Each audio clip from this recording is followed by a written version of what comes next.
Guys, kapag gumawa ka daw ng property kay Pag-ibig, alam mo, matanda ka na, may hinuhulugan ka pa. Which is, kung titingnan mo yung platform ng Pag-ibig, 30 years to pay yung bahay. Halimbawa, kumuha ko ngayon, syempre, sa edad ko, 37. So, ibig sabihin, 67, saka ko palang matatapos yung bahay. So, ito po yung mga bagay na hindi lahat alam pa natin bilang isang nag-invest. Yan. Kung ikaw po ay baguhan, na kagaya ko before, kagaya way back 2017, na wala pa talaga akong alam sa mga ganito. So, i-explain ko lang sa'yo guys, kahit po nakalagay kay Pag-ibig is 30 years to pay, pwede mo po siyang mabayaran within 1 year kung may pera ka na pambayad. So, nakadepende na yun sa'yo guys kung mababayaran mo siya ng mabilis. Paano ang gagawin mo? So, simple lang guys. Kukuha ka ng bahay kay Pag-ibig. Pag nakakuha ka ng bahay kay Pag-ibig, it's either RFO, ready for occupancy, or pre-selling po yan. Ngayon, kapag po ikaw ay nagbabayad ng pre-selling, may equity po yan. Sa equity, pwede ka nang magdagdag ng hulog. Para pagpasok kay Pag-ibig, halimbawa, ang equity mo per month ay 8,000. Kagaya nung sa akin before is 7,000. So, pwede mo siyang gawin na 8,000 or 10,000 a month ang hulog mo kay equity. So, ibig sabihin, mababawasan na yung ilo-loan mo kay Pag-ibig. Kunwari, pagdating kay Pag-ibig, nasa 800,000 pa yung iyong loanable amount. Ngayon, pagdating kay Pag-ibig, sabihin natin 30 years to pay, ang 800,000, sabihin natin na per month mo ay nasa 6,000 pesos. Kunwari lang to ha, hindi ako masyadong sa computation yan. Ngayon, for example, sa in 30 years to pay mo is 6,000 pesos. Diba? Ngayon, huhulugan mo yung monthly mo. Pero kapag may extra kang pera, nakakuha ka ng 13 month, ang 14 month mo, something ganyan, ihulog mo direct to principal. So, pupunta ka sa mismong branch ng Pag-ibig, sasabihin mo, ma'am, etong 20,000 or 10,000 pesos, ibabayad ko po direct to principal. Don't forget yung direct to principal. Kasi pag po hindi nyo nabanggit yan, direct to principal na yan, ibig sabihin, pupunta po siya sa monthly amortization nyo lang.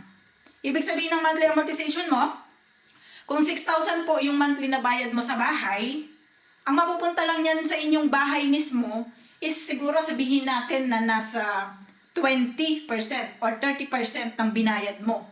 So, sabihin natin na yung 2,000 para dun sa bahay, yung 4,000 sa miscellaneous na yun.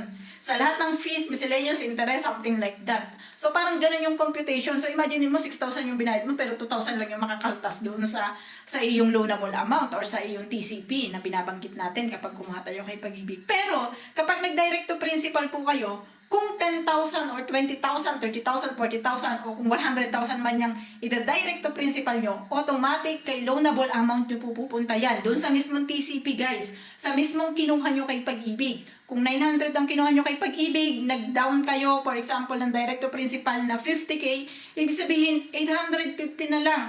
Walang interest, no interest guys. Kung magkano ang ibinigay nyo kay direct to principal, yun po yung makakaltas doon sa inyong loanable amount kay Pag-ibig or sa TCP kung tawagin natin.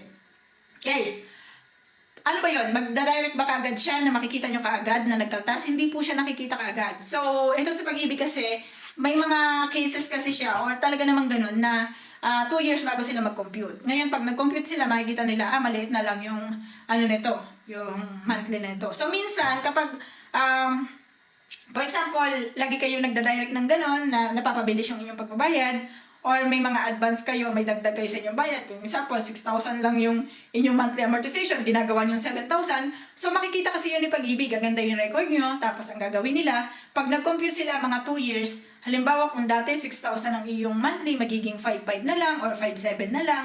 Ganun po, nagbabago siya, depende kasi nga lumiliit agad yung yung TCP o yung na-loan mo sa kay Pag-ibig. So guys, huwag niyo kakalimutan yan ha. Kung may plano po kayo na mag-loan kay Pag-ibig, hindi ibig sabihin na nakalagay doon sa inyong pinirmahan 30, 20, or 10 years, ganun nyo siya katagal babayaran. Kung meron kayong pera, especially kung OFW kayo or something, nagkapera kayo, basta ganun, basta nagkapera kayo, pwede nyo po siyang directan sa principal. Huwag nyo lang kakalimutan yung salitang direct to principal at sa mga branches po kayo magbabayad at hindi po sa mga bayad center.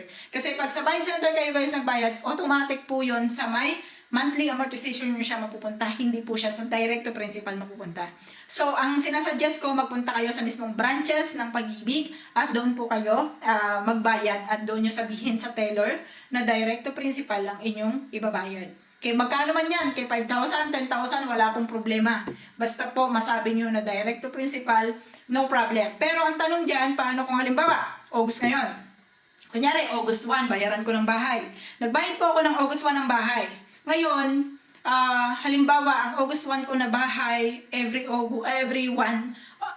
first of the day ng month is magbabayad kunyari ako ng 6,000 para sa monthly amortization.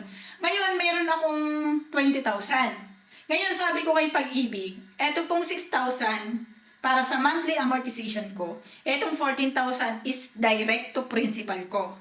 Okay? Total of 20,000. Pagdating po ng September 1, magbabayad ka ulit ng monthly amortization. Huwag niyo pong kakalimutan yon. Hindi ibig sabihin na nag-direct to principal kayo, ibig sabihin malilift kayo ng isang buwan. Hindi po yun ganun. Dire-diretso pa rin. Walang palyang inyong monthly amortization.